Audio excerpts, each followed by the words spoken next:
Ever since I met Laura, I always believed that a bond built on trust was unbreakable. We had been the envy of our circle, with our tales of love lasting over 2 decades. Little did I know that a simple envelope would shatter that belief. It was a crisp autumn afternoon, the kind that paints the trees with a fiery hue, and the wind carries secrets. As I walked towards my home after a long day at work, I noticed a stark white envelope lying in our mailbox. No stamp, no address, just a simple handwritten mark on the front. Curiosity got the better of me, and I swiftly tore it open. The letter inside was typed, and the words sent chills down my spine. "Open your eyes, Mark. Love can blind, but the truth can hurt even more. Laura isn't as faithful as you think." I felt my heart skip a beat. Laura? My Laura? Cheating on me? No, it can't be.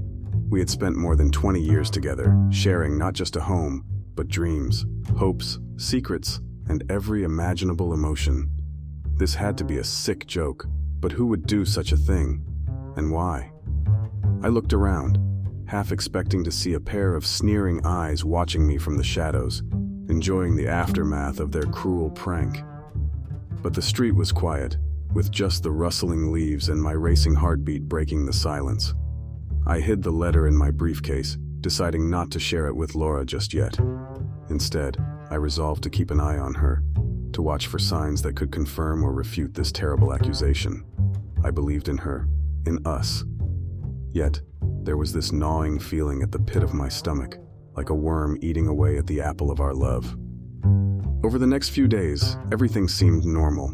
Laura was her usual chirpy self, filling our home with her laughter and love. But then I noticed it. Robert, our close friend for years, a man I'd shared countless memories with, was around more than usual. At first, I dismissed it as mere coincidence, but the signs started to add up.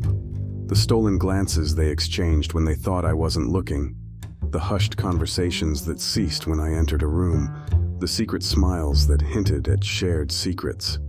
I wanted to confront her, to ask her outright, but every time I mustered the courage, she'd look at me with those same eyes filled with love, and my doubts would melt away.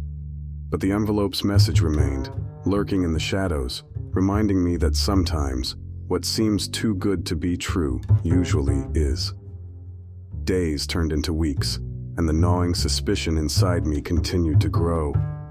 Each interaction between Laura and Robert became magnified, every whisper echoing loudly in my mind, every touch sending electric shocks down my spine.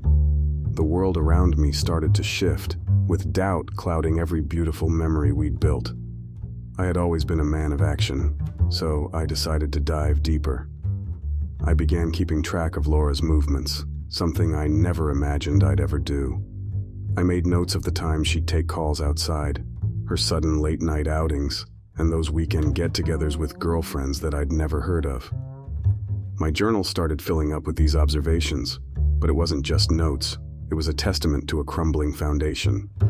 One day, as I was making another entry, I stumbled upon a receipt from a fancy restaurant. The date was from one of those nights Laura had claimed to have a girls' night out. But what caught my attention was the total, far too high for just one person. My heart raced as I recalled her coming home that night, her makeup slightly smudged and her demeanor slightly off. With the receipt as my cue, I decided to dig deeper. I turned to technology for help. I installed a discreet tracking app on Laura's phone. The sinking feeling of betraying her trust was overwhelmed by the burning need to know the truth. And soon, the app gave me exactly what I was looking for. The locations she frequented matched Robert's.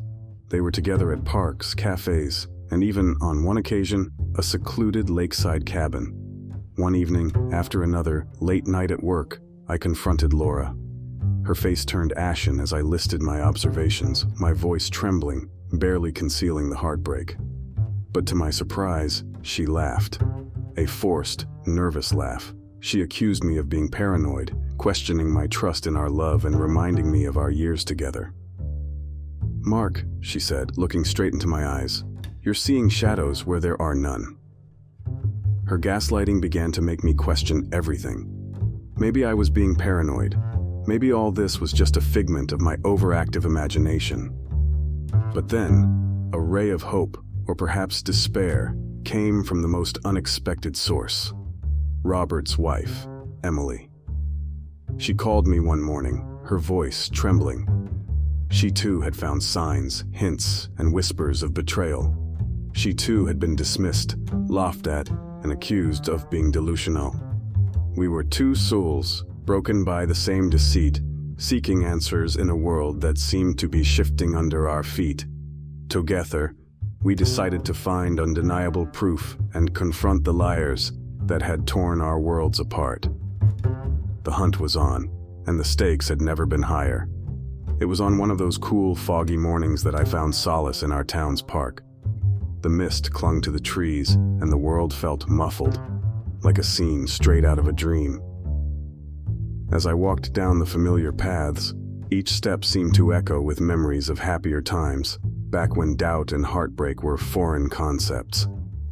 Amidst the silence, I heard a familiar voice call out to me, "Mark." Turning around, I saw Jane, a mutual friend of Laura's and mine. With her sun-kissed hair and always comforting smile, Jane had been an ever-present figure in our lives. She'd been there through our highs and lows, our joys and sorrows. She approached, her eyes showing a hint of concern. "You look like you've seen better days," she remarked gently. We sat on a nearby bench, the cold metal, a stark contrast to the warmth of memories associated with this place. With a deep breath, I spilled everything. The letter, the tracking, the confrontation, and the alliance with Emily. As I narrated, I could see a mixture of sympathy and concern in Jane's eyes. When I finished, there was a heavy pause, the weight of my revelations hanging in the air. After what felt like an eternity, Jane finally spoke, her voice filled with a sadness I had never heard before. "Mark," she began hesitatingly, "there's something I think you should know." She revealed that she had seen Laura and Robert together on multiple occasions over the past few months. They had been at cafes, malls, and even at Jane's own birthday party, always finding corners to whisper, share fleeting touches, and exchange looks filled with a secret intimacy. Jane hadn't thought much of it initially, assuming it was just close friendship. But as the instances grew, her own suspicions began to mount. She even recalled a particular evening when she caught them sharing a much too intimate moment in her garden. Jane's revelations were like a hammer to my already fragile heart, but what she said next was even more shattering. Robert was known to be manipulative. In the past, he had charmed and deceived others, leaving a trail of broken relationships in his wake. His modus operandi was always the same: befriend, charm, and then destroy. Laura wasn't his first victim, and if left unchecked, she wouldn't be his last. I felt a whirlwind of emotions: anger, betrayal, sadness. But more than anything, I felt a sense of determination. With Jane's insights, Emily's support, and my own observations, I was building a case. A case not just against Robert, but against the shadows of doubt and deceit that had crept into my life. It was time to bring everything to light and confront the two people who had betrayed me the most. The storm was coming, and I was at its center. The following week, I meticulously planned the confrontation. With Jane and Emily's help, we arranged for a dinner at my house. The pretense was simple: a reunion of old friends, a gathering to reminisce and celebrate our shared history. Robert and Laura suspected nothing, or at least, they showed no signs of it. The evening started off pleasantly. The golden glow of the setting sun filtered through the curtains, and soft music played in the background. Laughter and chatter filled the room, creating an illusion of harmony. But beneath the surface, tension crackled like electricity. After dinner, as we moved to the living room for coffee, I took the lead. With a deep breath, I began. Tonight isn't just about memories or celebrating friendship. It's about truth and confronting the shadows that have crept into our lives. The room went silent. Laura's face turned pale, and Robert shifted uncomfortably. I continued, laying out all the evidence, from the letter to Jane's revelations, from the tracking results to the emotional pain that their deceit had inflicted on Emily and me. The atmosphere was thick with emotion. Accusations flew, voices raised, tears flowed, and for the first time, the mask of deception started to crumble. Robert, in a desperate bid to deflect blame, tried to paint himself as the victim. He spoke of loneliness, of feeling unappreciated, and how Laura was a beacon of hope in his desolate life. Laura, on the other hand, seemed lost and confused. She alternated between expressing remorse and accusing me of smothering her with my insecurities. She admitted to being swayed by Robert's charm, but also expressed her frustration at feeling taken for granted in our relationship. Jane and Emily were my pillars of support. They countered every lie, every deflection, reminding Robert and Laura of the pain they had caused, the trust they had broken, and the lives they had torn apart. Hours seemed to pass. The room was a battleground of emotions, and the scars of betrayal were laid bare for all to see. By the end, as the first light of dawn started to peek through, one thing was clear. Relationships were forever altered. There was no going back, no healing the wounds. All that was left were the pieces of shattered trust and the daunting task of moving forward. As everyone left, the house was eerily silent, but it was also free from the chains of deceit. I sat alone, reflecting on the storm that had passed, feeling both drained and liberated. The confrontation had been painful, but it had also been necessary. The road ahead was uncertain, but at least now it was based on truth. In the wake of that tumultuous night, life took on an almost surreal quality. The town, once filled with fond memories, now bore the scars of betrayal at every turn. Whispers followed me wherever I went, some filled with sympathy, others with morbid curiosity. The first few days were a blur of pain and numbness. Emily and I leaned on each other, finding solace in shared anguish.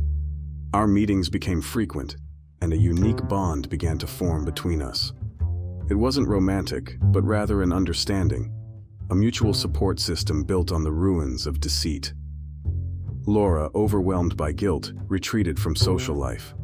She moved out, seeking solace in solitude, grappling with the consequences of her actions. From mutual friends, I learned she had started therapy, trying to find answers and perhaps a path to redemption. Robert, true to his manipulative nature, attempted to spin the story in his favor, painting himself as a misunderstood soul caught in the crossfire of emotions. But his charms had limits. With the truth out in the open, many began to see through his facade. He faced social ostracization and was even forced to step down from several community committees. About a month after the confrontation, I received a handwritten letter, its familiar script tugging at my heartstrings. It was from Laura. She wrote of her remorse, her realization of the depths of her betrayal, and the pain she had inflicted, not just on me, but on herself as well. She didn't ask for forgiveness. She merely wanted me to understand her side of the story, her loneliness in our relationship, her vulnerability, and how Robert had expertly exploited it. Reading the letter was an emotional roller coaster. Anger, pity, sadness, and love swirled inside me. While it didn't change the past or mend the broken bonds, it provided a perspective, a glimpse into the human frailty that led to the betrayal. The town, ever resilient, slowly started to heal. New stories replaced the old, and life resumed its pace. But for those of us at the heart of the storm, the journey was just beginning. Emily, finding strength in her pain, started a support group for individuals dealing with betrayal. It became her mission to help others navigate the treacherous waters of deceit and come out stronger. As for me, I turned to writing, pouring my emotions, my experiences, and my lessons into words. The journal that had once been a record of suspicion transformed into a memoir of healing. With Jane's encouragement, I even got it published. The book, titled Shadows of Deceit, became a local bestseller and resonated with many who had faced similar betrayals. The final chapter of my story was marked by a simple yet profound event. On the anniversary of the confrontation, I visited the same park where Jane had revealed the truth to me. Sitting on the familiar bench, I took out Laura's letter, reread it one last time, and then set it aflame. As the ashes floated away, carried by the gentle breeze, it symbolized my letting go, my release from the chains of the past, and my first step towards a future of healing and hope.